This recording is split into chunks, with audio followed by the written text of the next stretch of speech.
Hey everyone, it's Alexi Uzas here from Exile Accelerator. In this video, I'm going to take you through the new producer offset rules that come into effect on the 1st of July 2020, and I'm going to be answering the question of whether this is the end of independent filmmaking in Australia. This video is a recording of a webinar that I did on the subject. So it runs for just under an hour. It is full of useful information, tips, and strategies that you can take away and start applying to your filmmaking career.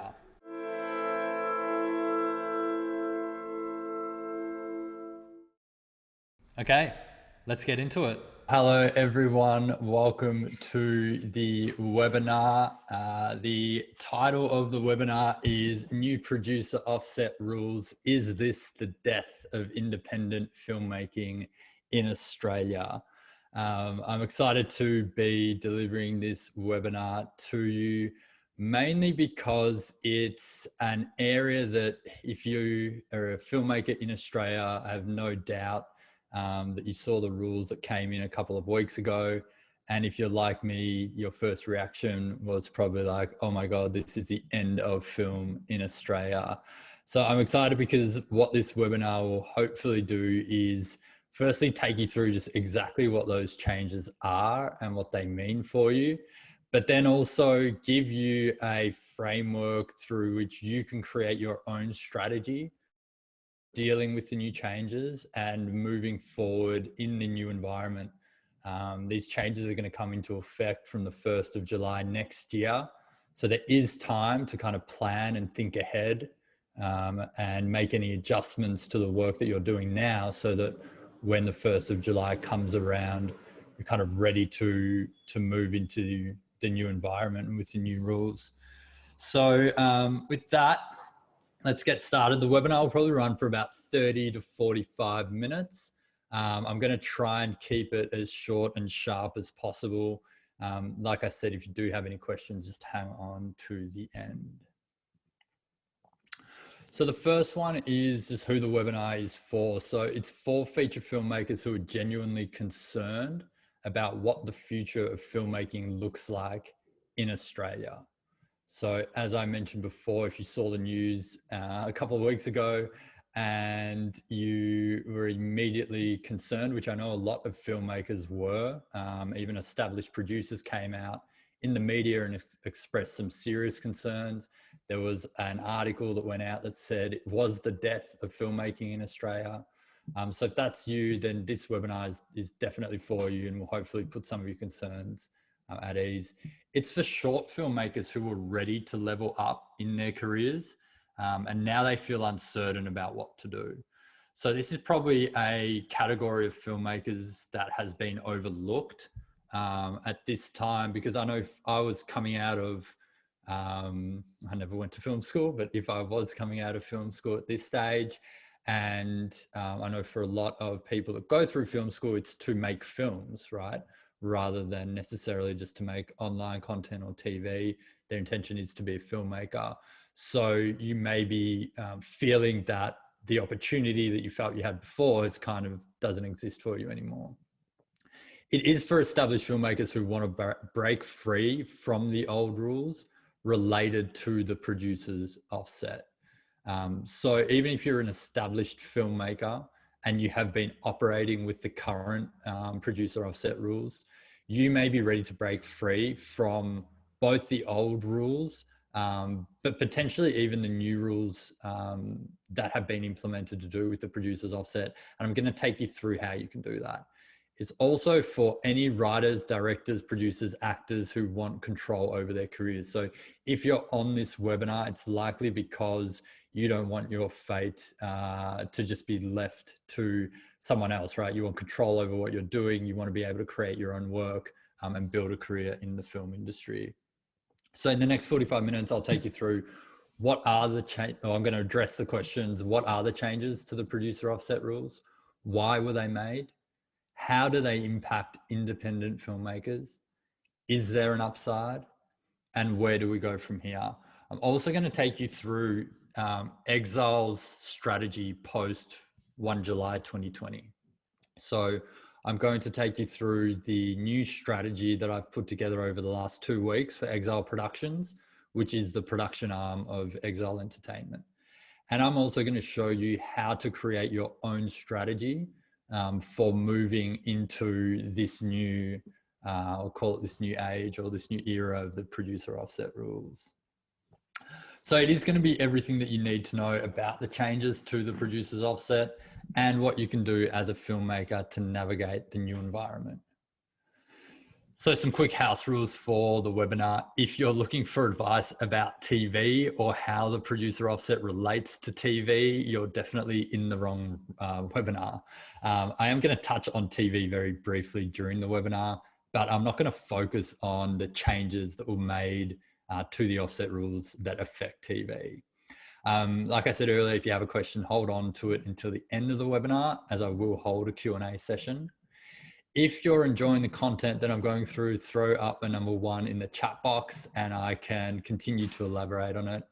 And on the flip side, if what I'm talking about gets a bit too dry or boring, throw the number 2 in the chat box and I'll make sure I hurry along. Another couple is, just so you know, the opinions that I've formed are based on my own reading of the current situation. So I encourage you to take what you like from this webinar, discard the rest, and then form your own opinions and then have those determine your own strategy, right? Because there are a million different ways to read the current situation and the new rules. A lot of those are going to be biased based on your own experiences dealing with agencies or dealing with the producer's offset.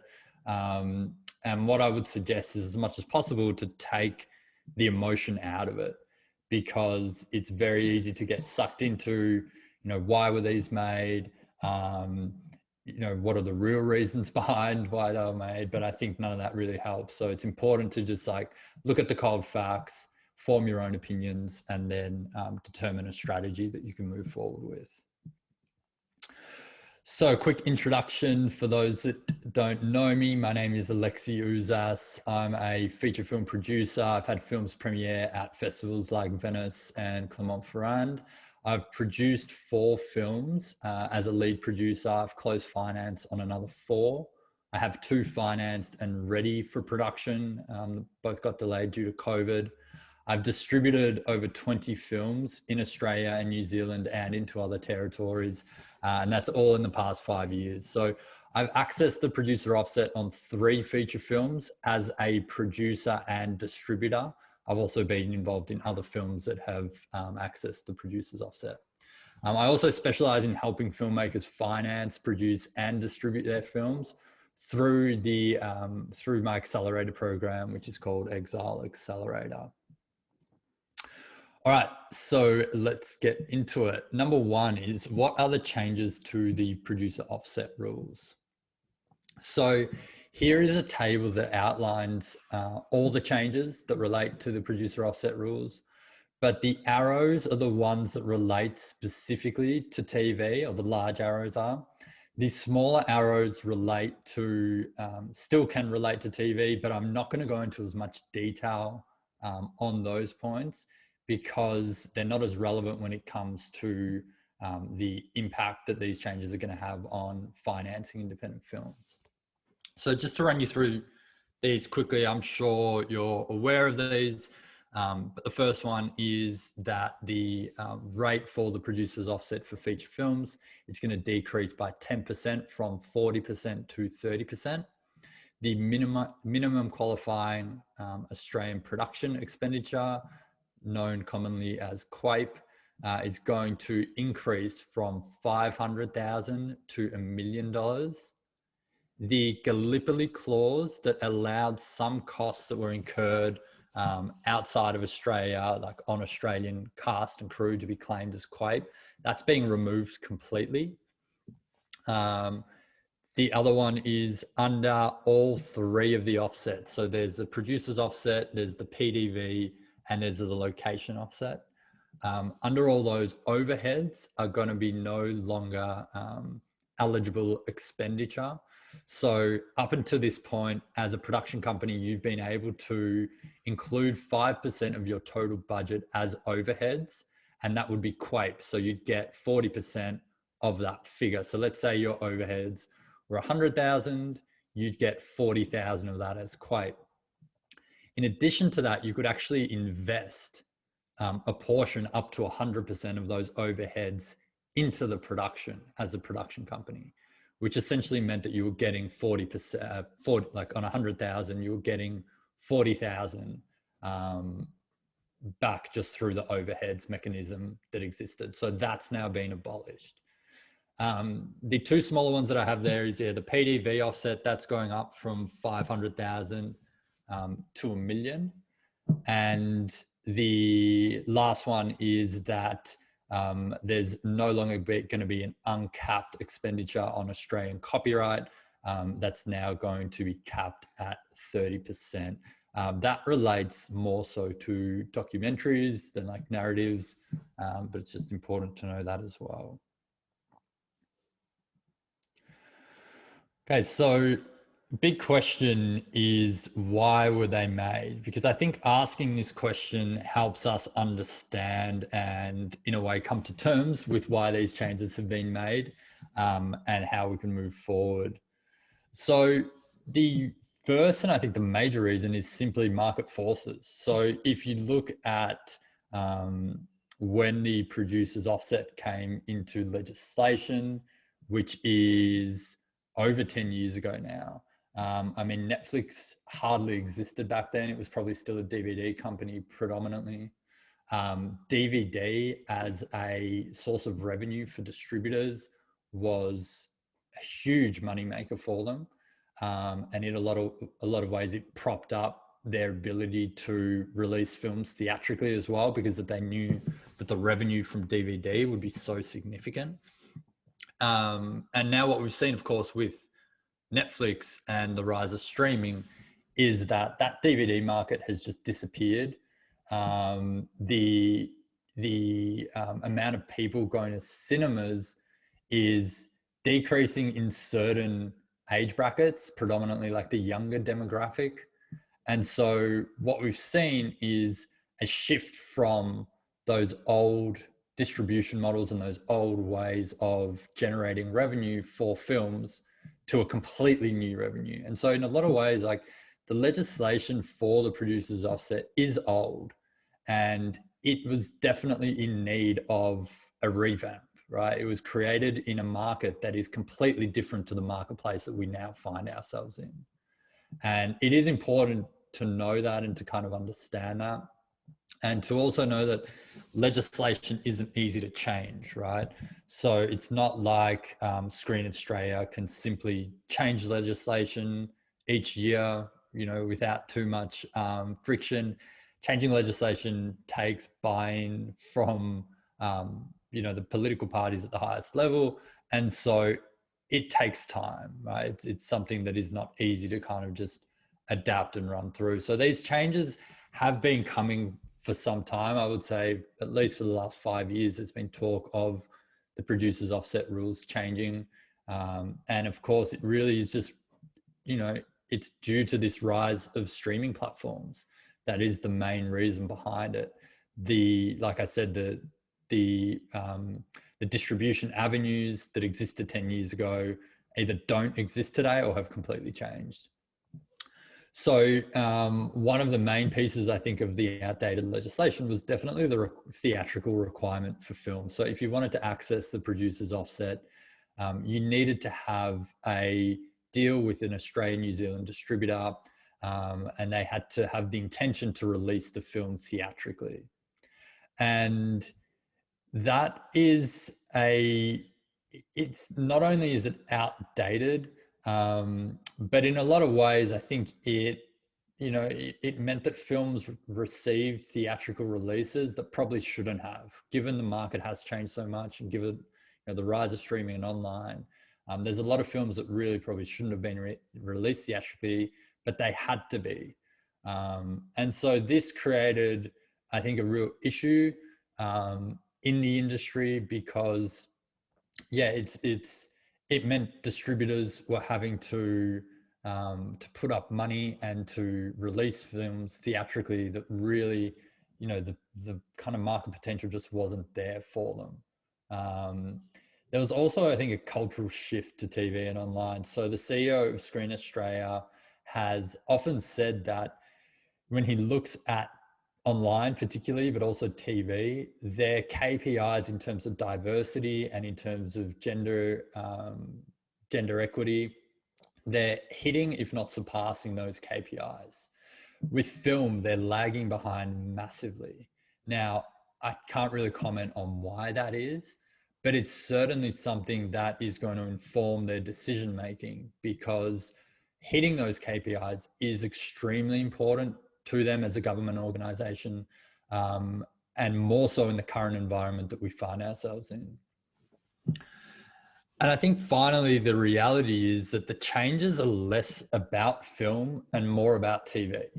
So if you read the paper that was prepared by Screen Australia and submitted to the government, it really focuses on the need to update the legislation as it relates to TV, and talks much less about film.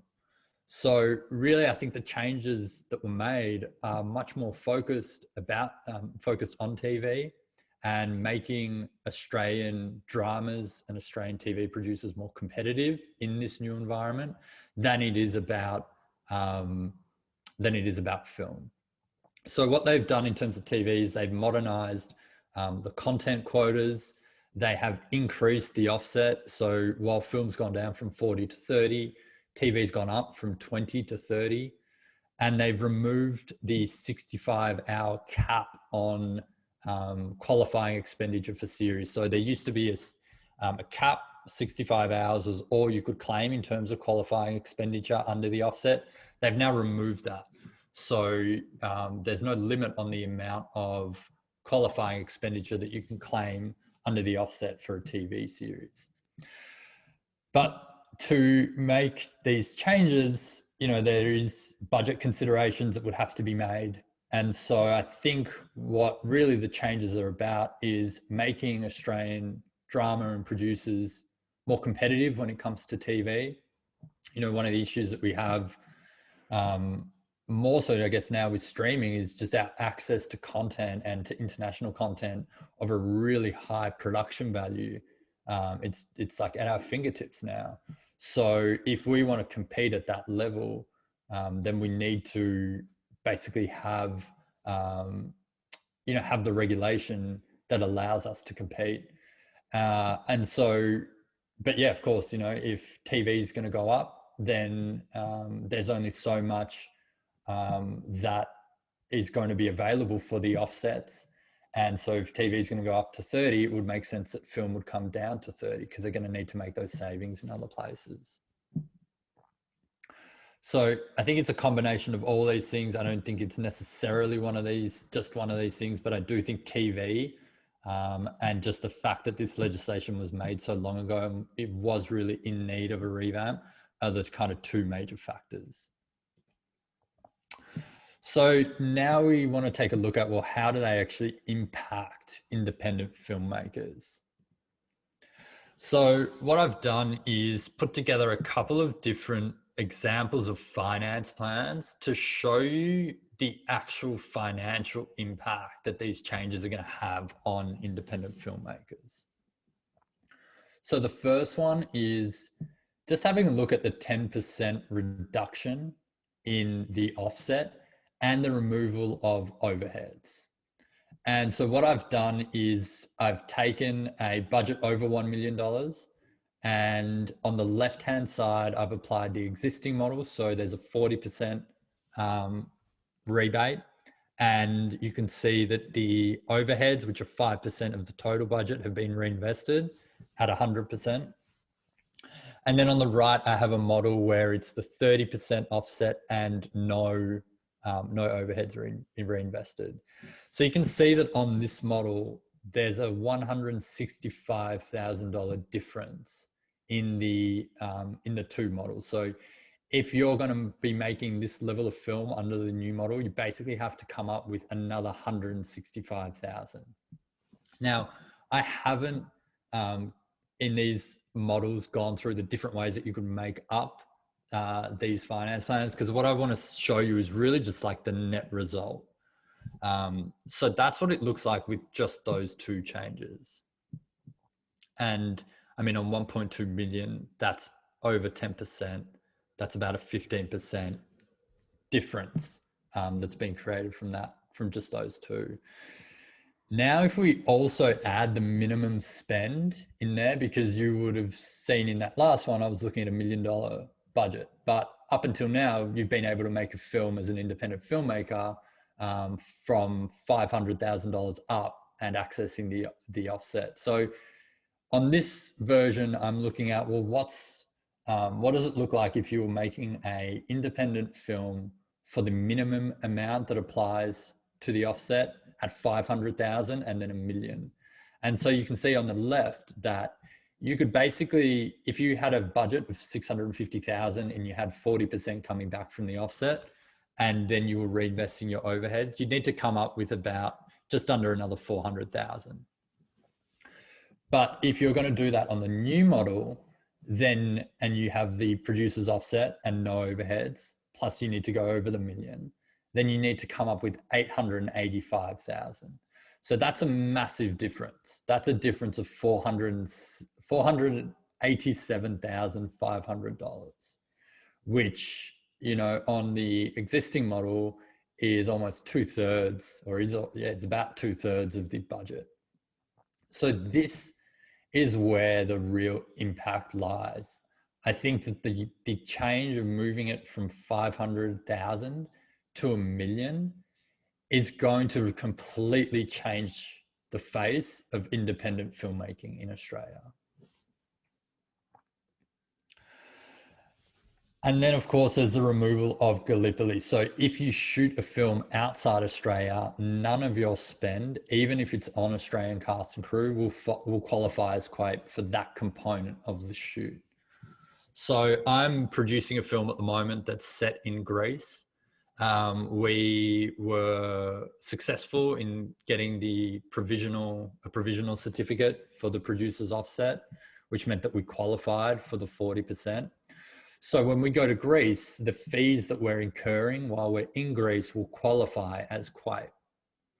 Now, if we shot this film that I'm talking about after the 1st of July next year, that will no longer be the case. So we would have whatever fees we were incurring in Greece as Australian filmmakers would no longer qualify. So then the only way to access the offset for an overseas shoot is really going to be through the PDV. So if you go and shoot something overseas, none of that expenditure is going to be QAPE. The only way for you to then hopefully get some of the offset back is through the PDV, and you're going to need a minimum spend of $1 million on post, which is pretty much, if not is, unheard of for an independent film. So I think you can pretty much cancel out going and shooting a film overseas with Australian cast and crew that's financed through the Australian system, right? Now you can always go and finance it through other means, but I think that we're just not going to be competitive, in our finance system really just isn't set up now to shoot anything overseas. So if you have any plans to do that, I think that's pretty much out the window after the 1st of July. So at this point, you're probably wondering, well, is there an upside?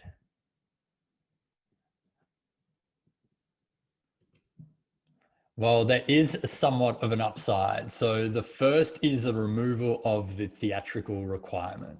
And I think that this is a real positive because, like I said earlier, there are a lot of films that really just they can't compete and can't perform in cinemas anymore. And those films shouldn't be forced to go into cinemas just because they need to access the offset and just because, you know, it's a requirement under outdated legislation. So I think the removal of the theatrical requirement is a good one.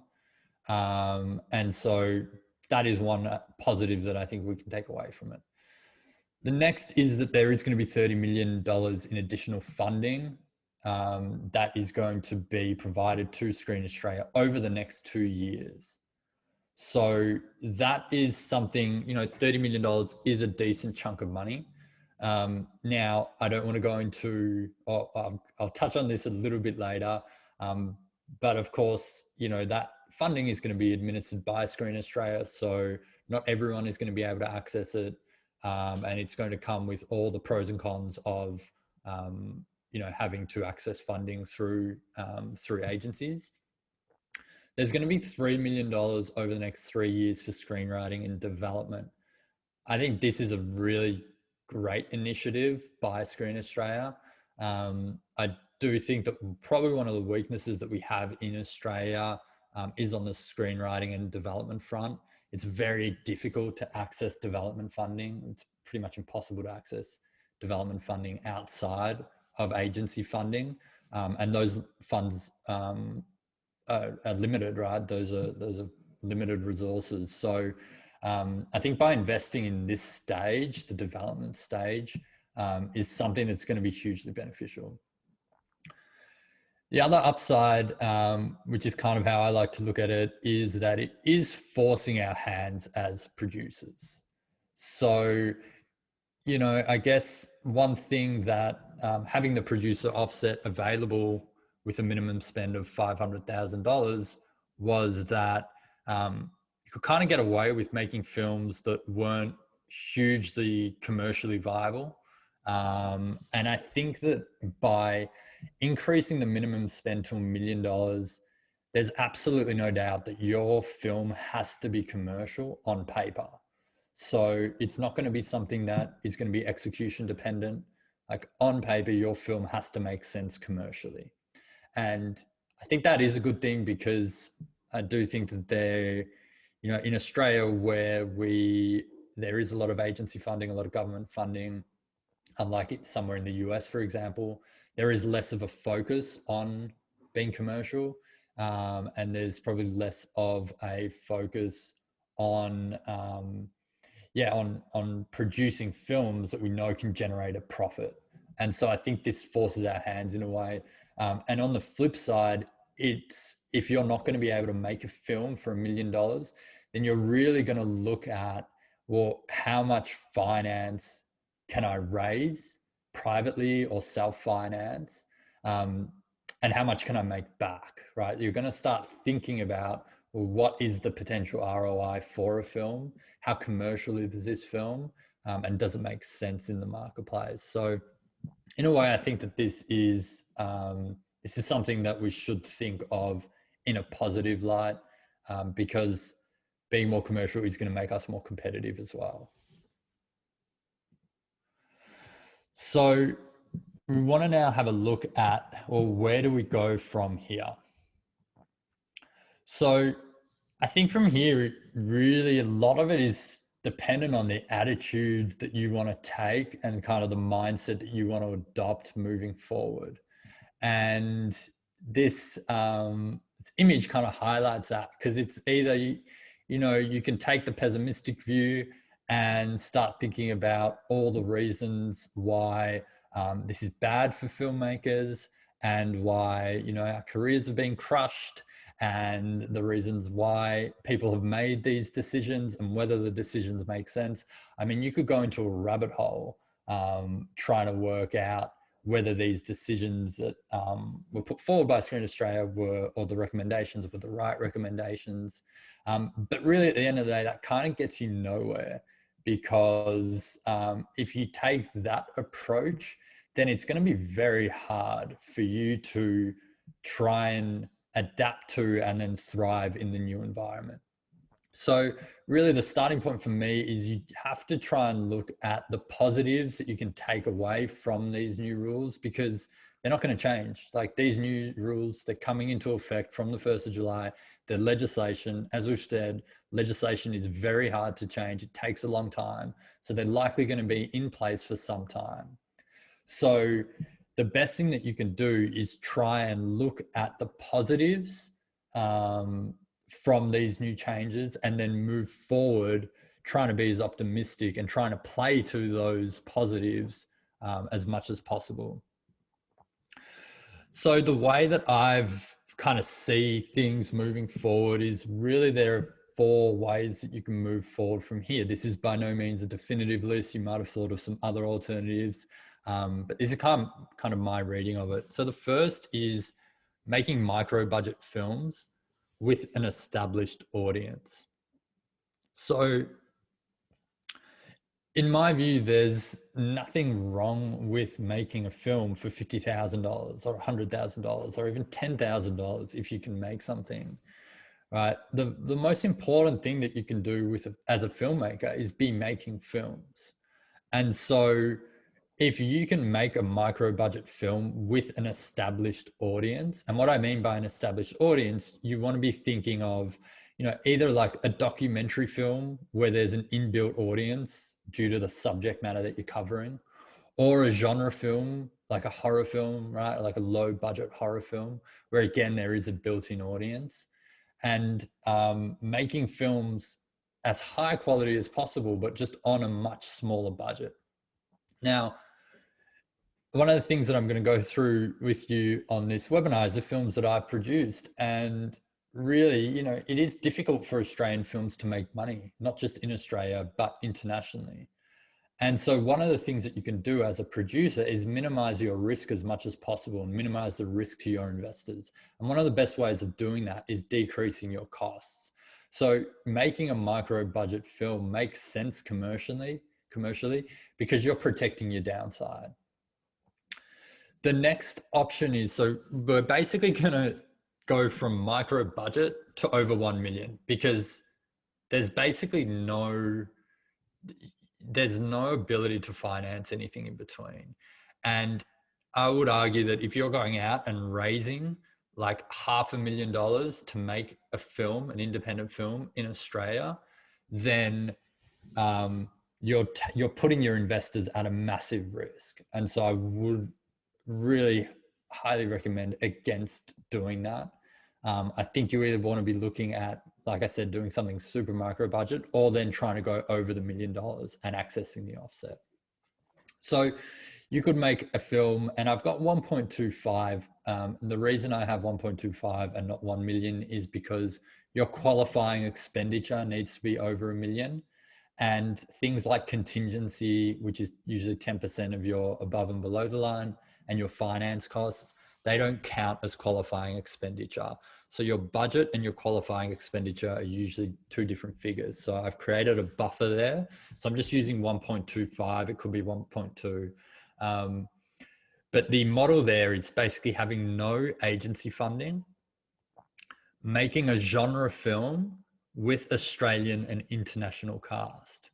And this is going to make more sense because I'm going to take you through what these models actually look like in terms of the finance plans. But if you're making a film without agency funding, I would argue that it needs to be a genre film, because as you'll see in the finance plan, to finance the film, you're going to need a decent amount of investment from an international sales agent and a local distributor.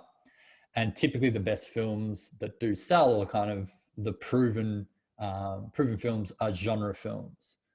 So I think if you're going to go down that path with no agency funding, you need to be really thinking about making just pure genre films, attaching Australian and international cast. If you can bring in some international cast to those projects, that's going to allow you to increase the amount of money that you're going to be able to hopefully attract from a sales agent.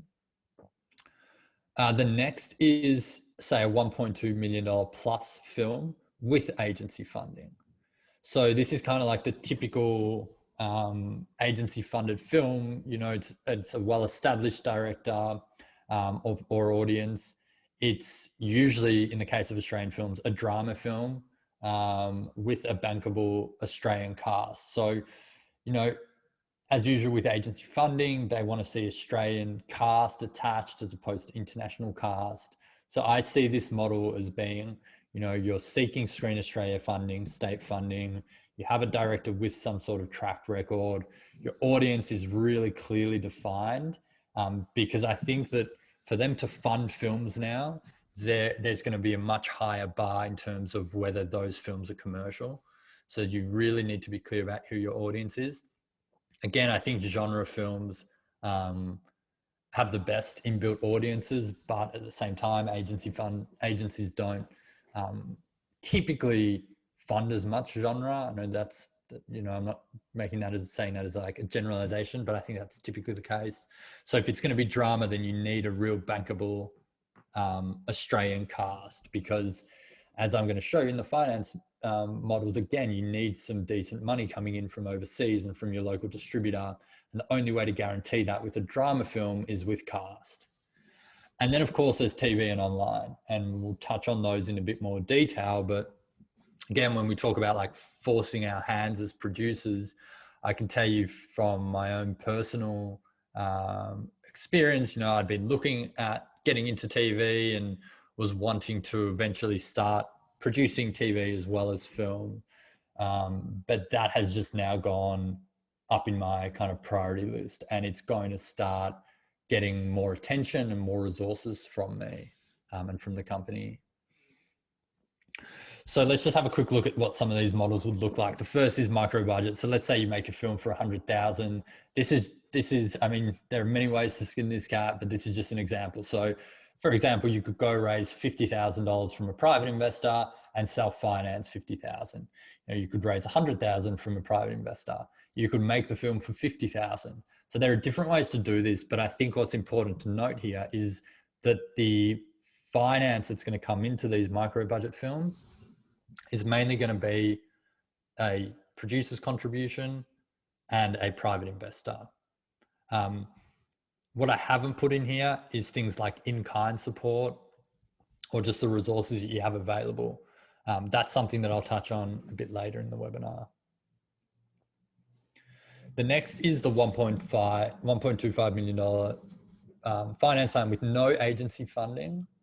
And on this version, I'm showing you what an Australian drama would look like, just to show you why something like this is going to be difficult to fund. So if you want to make a drama with Australian cast and you don't have an A-list actor, then as you can see, you're probably not going to get that much from overseas, probably not going to get that much from a local distributor. You're only getting the 30% on the offset, which means you're going to need to raise about $500,000 privately. And that's to make a drama with no A-listers. So that's something that is difficult to do. Like raising $500,000 privately is not an easy thing to do by any means, but then also generating a return for that level of private investment is really difficult.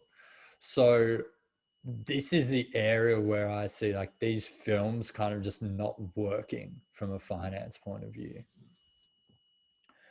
And I actually want to give you an example of a film that I produced last year called Paper Champions, which some of you might be aware of. So this is what the finance plan for that film looked like. But what I've done here is I've shown you, so the film was fully financed on this model, but if we tried to finance that film today and only had 30% from the offset and we weren't able to reinvest our overheads, we would have a gap of 175,000. So we had already raised about 425,000 on this project. So if we tried to make this project post the 1st of July, we'd be $175,000 short, which I think would just make it completely unworkable. Like just getting to $425,000 privately was a huge effort for us.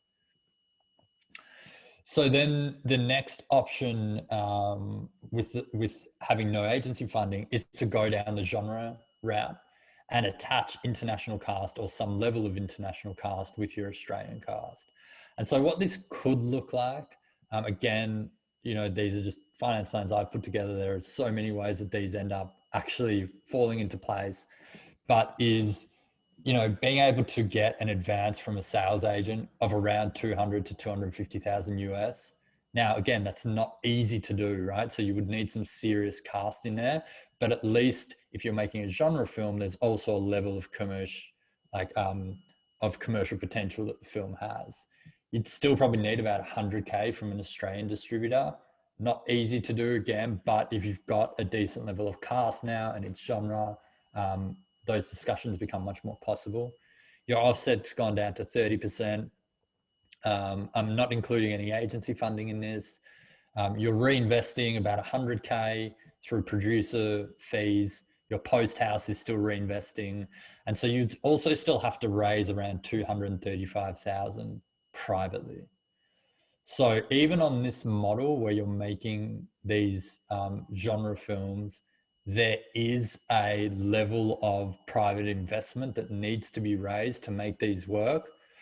But what's good about these is if you do attach some decent cast and it's a genre film, you're going to have a way better chance of paying back your investors. And the amount that you need from investors has decreased because you're able to bring in more money from distributors. And then the last one is $1.25 million plus with agency funding, a well-established director, genre or drama with bankable Australian cast. And actually just going back for a second, I'm going to go into this in more detail. This model is with no agency funding. Of course, you could still apply for agency funding on this model. So once you've got your cast, you've got a finance plan in place, you could still go to Screen Australia or Film Victoria, or whatever state agency relates to where you live. And rather than having to raise the full 235, or maybe you can't get 300 from a sales agent, you could still apply to those bodies. But what we're trying to do here is come up with a model, at least this version, that's not dependent on agency funding.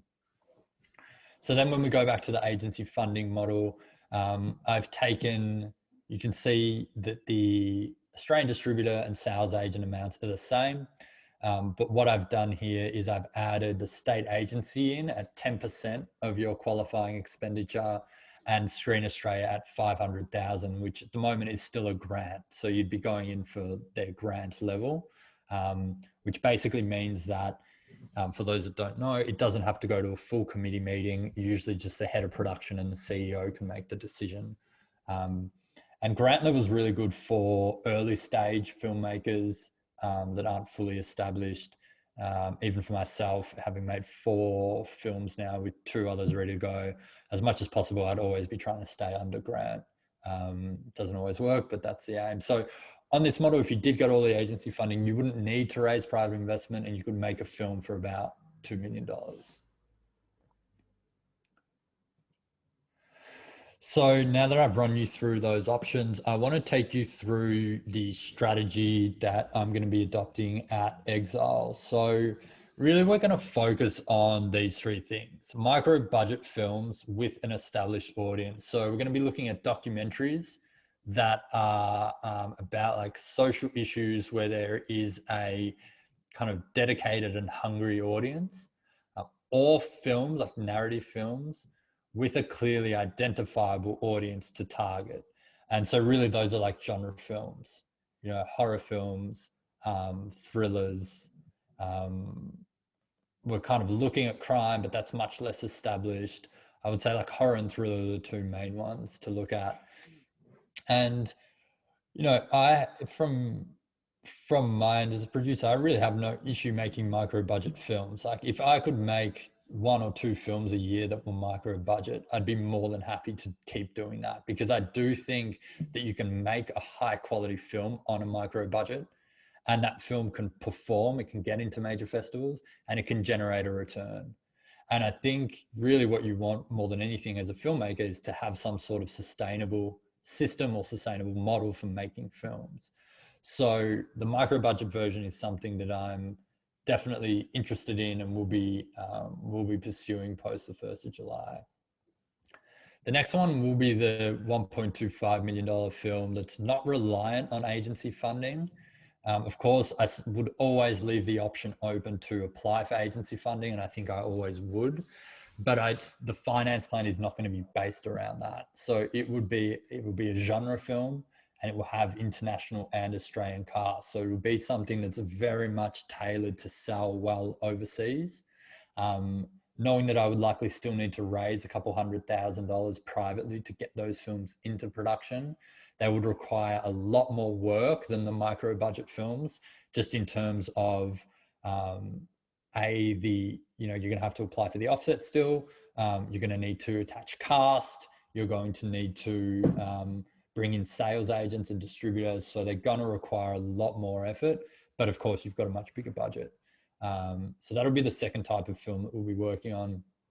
And then TV. So definitely going to start, making some real efforts towards TV. We have a TV series in development right now.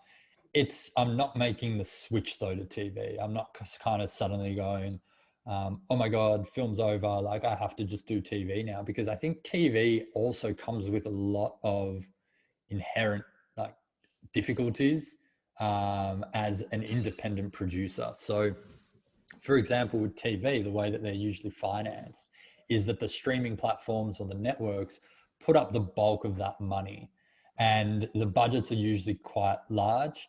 And so what usually happens is that the networks and the streaming platforms tend to keep working with people or companies that are well established, that have resources, that they've worked with before, and that they know can deliver, an 8-part series, let's say. So it's not an easy thing to crack into. The beauty of film, and the reason that I've focused on film so much up until now, is you have absolute control over the financing. It's really kind of all in your hands when it comes to going out there and raising money privately or raising money from sales agents. And you have way more control over that process. It requires less resources. It's a one-off product. So you can really show how you're going to generate a return for that project to investors. And so you just have way more control over it. So while I will be prioritizing TV a bit more, I'm not going to just shift our whole focus over to TV. I think film still has a lot of benefits going for it. And I love making films as well. So I wouldn't just stop doing that. So next, I want to talk about how to create your own strategy. So the first thing that you do need to decide is if you want to keep making films, because now is a good time to ask yourself that question, because I think what we're going to see going forward is that there likely will be a drop-off of people making films, producers making films, writer-directors making films, because of the difficulties of it. And so you need to decide how bad you want to make films. Because if you're lukewarm about it, you probably won't be able to succeed in the new environment. You absolutely need to be committed to making films, not just in the short term, but the medium and long term. So that's the first question that you should definitely ask yourselves, and take some time asking yourself that question. Once you've kind of satisfied yourself with that, you need to consider whether you want to build a company or a career that's subject to agency funding. So the reason that I'm saying this is because earlier in the webinar, you would have seen that if you want to make a certain type of film, then you do need agency funding. And if you don't want to raise private investment, then you have to take agency funding. But if that's the path that you want to take, then two things: you need to know the pitfalls that are associated with that. So, just because you apply for agency funding doesn't mean you're going to get it. I've had filmmakers that have had their films play at major international festivals, like the top 4 festivals, who also received development funding from agencies, spent 2 years, 3 years on a project with them, and then didn't get production funding. And then that was it. There's no conversation after that. So if you're going to base your finance plan or your company or career on receiving agency funding, you absolutely need to know what the potential pitfalls are. Now, of course, there are benefits to it. You wouldn't have to necessarily raise private investment or as much private. But yeah, I think you really need to think carefully about the pros and cons of going down that path. If you haven't made any films and you want to go down the path of being reliant on agency funding, then probably my advice is to start making online content and try to get funded that way, because it is an area that they're obviously keen on due to some of those KPIs that I mentioned earlier, like diversity and gender equity. Online is booming. When you look at the platforms, I think there are even platforms like TikTok that have started commissioning content. So there's a whole new marketplace that exists, and it's cheap and easy to make online content. So I think that would be a really good starting point if you wanted to go down that path. If you don't know it, then I think you go down to the next point, which is number 3. So what you want to do is write down the following. So the resources that you have right now. When I say resources, it's cash, it's crew, it's locations, it's equipment. It's just literally all the resources that you have at your disposal that are going to allow you to be able to make films. Then you want to have a think about the resources that you can attain. So you want to think about whether there is any other of those things that I mentioned in terms of crew, equipment, locations that you think that you can attain for projects. You also want to start thinking about what is a level of private investment that you think that you could raise. And that's a very abstract question to ask yourself, but it's something that's important to ask yourself, because only once you've looked at the resources that you have right now and the resources that you think you can attain, are you going to be able to start being able to come up with some sort of idea of what you can do going forward.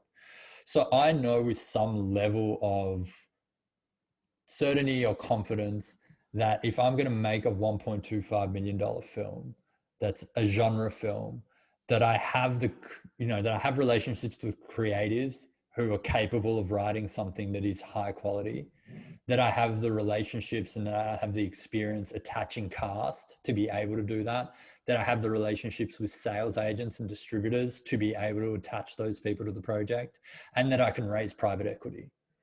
So I know that I have all those bases covered. That's why I can say with some level of confidence, or I can create a strategy around that project, or that making that type of project. But everyone is at a completely different point in their career. And so you need to really ask yourself, like, where are you at now and what are you able to do? And then start coming up with ideas, creative ideas based around the resources that you have. Because the reality is that you can make a film with any budget. The question is just like, what type of film and what does that story look like? So that's really the kind of process that I think that you should go through in order to determine like what is the right strategy for you. And then based on the above, you want to decide if you will go with micro budget or over $1 million, because those are basically your two choices.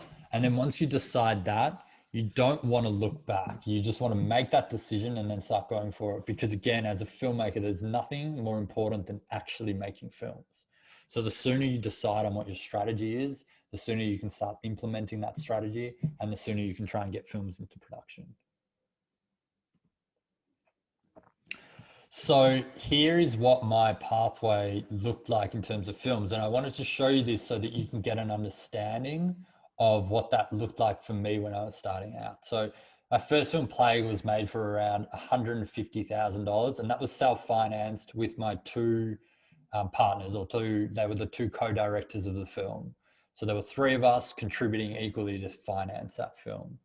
Now, what's interesting is that having looked at how much money that film made, I didn't want to make another low budget film for that budget level because I didn't think we could recoup that amount.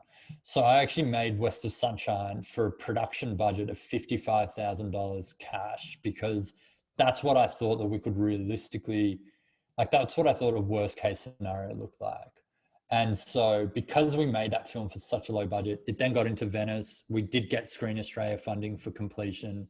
So the total budget ended up being about 300,000, but we only needed to return 55,000 to investors, of which some of those were us, myself and the director, and some of those were private equity investors. So when I talk about making those micro budget films, you can make a really high quality film that generates, where you make your money back and you can go on to the next one. For Greenlight, that budget was around 850,000. So we had the 135,000 raised privately. We had the offset. We had gap financing.